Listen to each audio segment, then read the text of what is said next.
السلام علیکم ورحمۃ اللہ وبرکاتہ۔ الحمدللہ رب العالمین والعاقبۃ للمتقین والصلاۃ والسلام علی اشرف الانبیاء والمرسلین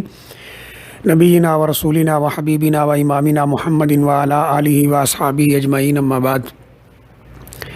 قابل احترام سامعین اور قابل احترام ناظرین، یہ جو ٹوٹا پھوٹا پہاڑ آپ کو نظر آ رہا ہے، اس کو جبل محروق کہتے ہیں اور یہ مدینہ منورہ میں طریق دائری کے اوپر موجود ہے۔ نبی اکرم صلی اللہ علیہ وآلہ وسلم نے اپنے مختلف فرامین کے اندر قیامت کی علامات بتائی ہیں۔ ان میں سے کچھ علامات صغرا کہلاتی ہیں، یعنی چھوٹی علامات، اور کچھ علامات کبرا ہیں، یعنی بڑی علامات۔ علامات صغرا جو آپ نے بتائی، جو تقریباً سینکڑوں کی تعداد میں ہیں، وہ تقریباً سب مکمل ہو چکی ہیں۔ ان میں سے ایک نشانی آپ نے بتائی تھی، جیسا کہ بخاری اور مسلم کے اندر موجود ہے۔ نبی اکرم صلی اللہ علیہ وآلہ وسلم نے فرمایا کہ قیامت اس وقت تک قائم نہیں ہوگی جب تک حجاز سے ایک آگ نہ نکلے اور اس آگ سے بصرہ کے اندر اونٹوں کی گردنیں روشن نہ ہو جائیں، یعنی اس آگ کی روشنی بصرہ تک پہنچے گی۔ یہ نبی اکرم صلی اللہ علیہ وسلم کا فرمان بخاری اور مسلم کے اندر موجود ہے۔ یہ آگ کہاں سے نکلی ہے،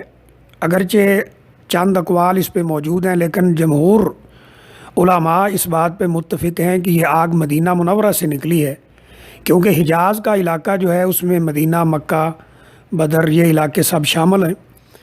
لیکن جمہور مورخین، جمہور مفسرین یہ لکھتے ہیں کہ یہ آگ مدینہ منورہ سے نکلی ہے، اور یہ آگ 654 ہجری میں نکلی ہے۔ آج یعنی جس سال میں ہم زندگی گزار رہے ہیں، یہ 1440 ہجری ہے، تو یہ 654 ہجری میں آگ نکلی ہے، اور اس پہاڑ سے نکلی ہے۔ اکثر مورخین نے یہی بات لکھی ہے۔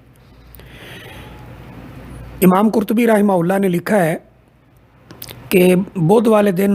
شدید زلزلہ آیا 654 ہجری میں، جمادی الاول 654 ہجری میں شدید زلزلہ آیا۔ اس کے بعد یہ آگ بلند ہونا شروع ہوئی، یعنی اس پہاڑ سے، اور یہ آگ 3 دن تک مسلسل بڑھتی رہی، اور اس کے شعلے آسمان سے باتیں کرنے لگ گئے، حتیٰ کہ بعض مورخین اور مفسرین نے یہاں تک لکھا ہے کہ مسجد نبوی میں بھی اس کی تپش محسوس کی گئی، حالانکہ یہ آج مسجد نبوی سے تقریباً 7-8 کلومیٹر کی مسافت پر ہے۔ تو اس کے شعلے اتنے بلند ہوئے کہ ایسے لگتا تھا کہ یہ آسمان کے ساتھ باتیں کر رہے ہیں۔ اور پھر مختلف حجاج اکرام جب دنیا کے مختلف علاقوں سے مکہ مکرمہ آئے تو انہوں نے بھی اس بات کی گواہی دی کہ بصرہ میں اس آگ کو دیکھا گیا ہے۔ حافظ ابن حجر رحمۃ اللہ علیہ نے فتح الباری کے اندر لکھا ہے کہ یہ ایسے لگتا تھا کہ آگ کا پورا ایک شہر بلند ہو گیا ہے، اور بڑے بڑے آگ کے الاؤ روشن ہو گئے ہیں، اور یہ جمعہ تک، یعنی بدھ، جمعرات، جمعہ تک یہ آگ رہی۔ 3 ماہ کے بعد اس آگ کے شعلے کچھ ماند پڑنا شروع ہوئے، لیکن 3 مہینوں تک اس جگہ سے آگ نکلتی رہی۔ یہ پہاڑ مدینہ منورہ میں اگر آپ جائیں تو مسجد نبوی کے، یعنی حرم شریف کے مشرقی علاقے میں ہے، اور اسے حرہ شرقیہ کہتے ہیں۔ اگر آپ دائری پہ آ رہے ہوں، قباء مسجد سے نکل کر پہلے ہی رائٹ ٹرن سے آپ اگر دائری پہ چلے جائیں، تو دائری سے پھر آپ جب دائری پہ پہنچے تو لیفٹ ہو جائیں، تو ریاض کا جو مخرج ہے، ریاض، قصیم، ان علاقوں کا مخرج لکھا ہے، اس مخرج سے پہلے یہ سروس روڈ کے اوپر آپ نکل جائیں تو یہ پہاڑ آپ کو فوراً نظر آئے گا۔ اگرچہ یہ پہلے بہت بڑا تھا اور پورے علاقے میں پھیلا ہوا تھا، لیکن ابھی آبادی ہونے کی وجہ سے یا اس کے ساتھ ساتھ کالونی بنانے کی وجہ سے اسے بالکل محدود کر دیا گیا ہے، اور اب اس کی حالت یہ ہے کہ یہ راکھ کا ایک ڈھیر ہے، یعنی اگر آپ اس کو پتھر ماریں گے تو یہاں سے راکھ نکلے گی، وہ راکھ نیچے گرے گی، راکھ کا یہ ڈھیر بن چکا ہے اور آہستہ آہستہ وقت گزرنے کے ساتھ ساتھ یہ ختم ہو رہا ہے۔ اب اس کے آس پاس آبادی کے آثار دیکھے جا سکتے ہیں۔ ابھی ہم آپ اس کو تھوڑا کلوز آپ بھائیوں کو تھوڑا کلوز کر کے دکھاتے ہیں، اور پھر اس کے آس پاس جو آبادی ہے اس کا منظر بھی آپ دیکھ سکتے ہیں کہ اب اس کے آس پاس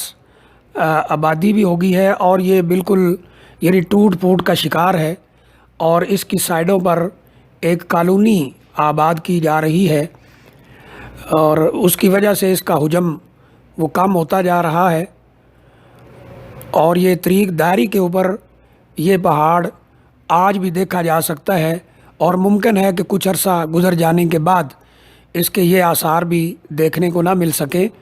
تو بہرحال یہ جبل محروق ہے، اور یہ قیامت کی علامات صغریٰ میں سے ایک علامت ہے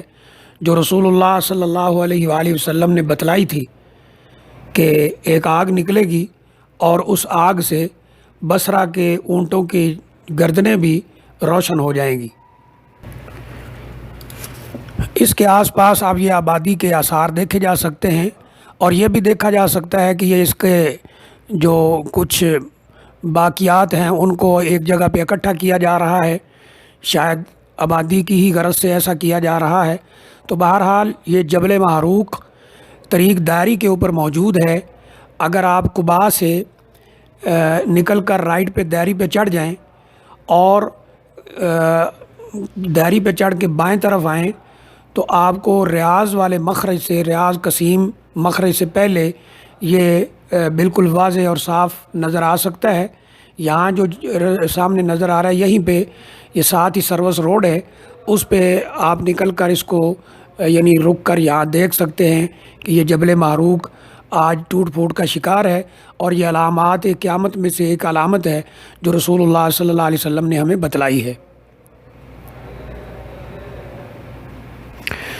اس سے یہ بھی بالکل واضح ہو جاتا ہے کہ رسول اللہ صلی اللہ علیہ وآلہ وسلم کے بتائے ہوئے فرامین، آپ کی پیشین گوئیاں، آپ کی بتائی ہوئی ایک ایک بات وہ سچ ثابت ہو رہی ہے، اور یہ زبردست اور بین دلیل ہے کہ جیسا قرآن مجید ہمارے لیے حجت ہے اور شریعت کا مصدر ہے، بالکل اس طرح نبی اکرم صلی اللہ علیہ وآلہ وسلم کے فرامین بھی، حدیث رسول صلی اللہ علیہ وآلہ وسلم بھی ہمارے لیے اسی طرح قابل حجت ہے، اور یہ شریعت کا مصدر ہے، اور یہ حدیث کے حق اور سچ ہونے کی واضح ترین دلیل ہے کہ جو رسول اللہ صلی اللہ علیہ وسلم نے جیسے فرمایا تھا وہ آج سچ ثابت ہو رہا ہے۔ تو 654 ہجری میں یہ واقعہ رونما ہوا ہے۔ حافظ ابن کثیر رحمۃ اللہ علیہ نے بھی اس کا ذکر فرمایا ہے، حافظ ابن حجر رحمۃ اللہ علیہ نے بھی اس کا ذکر فرمایا ہے۔ بخاری شریف کے اندر یہ حدیث دیکھی جا سکتی ہے، اور باب خروج النار کے تحت امام بخاری رحمۃ اللہ علیہ نے اسے ذکر کیا ہے۔ حافظ ابن کثیر رحمۃ اللہ علیہ نے بھی اپنی کتاب میں اس کا ذکر کیا ہے۔ تو یہ علامات قیامت میں سے ایک علامت ہے، علامات صغریٰ میں سے، جو مدینہ منورہ میں رونما ہوئی تھی، اور یہ آگ نکلی تھی۔ مسجد نبوی کے اندر بیٹھے ہوئے لوگوں کو اس کی تپش محسوس ہوئی تھی، اور جمعہ والے دن پھر ایک دفعہ زلزلہ آیا تھا جیسے بدھ والے دن آیا تھا، اور یہ علامت جو رسول اللہ صلی اللہ علیہ وسلم نے بتلائی تھی وہ پوری ہوئی۔ اللہ تعالیٰ سے دعا ہے کہ اللہ تعالیٰ ہمیں ایسی پریشانیوں سے محفوظ فرمائے، اور اللہ تعالیٰ ہمیں اپنی آخرت کی فکر کرنے کی توفیق عطا فرمائے۔ اللہ ہمارے ایمان اور ہمارے عقائد کی اصلاح فرمائے، اور اللہ تعالیٰ ہمیں اپنے برگزیدہ بندوں میں شامل فرمائے۔ وآخر دعوانا الحمد للہ رب العالمین۔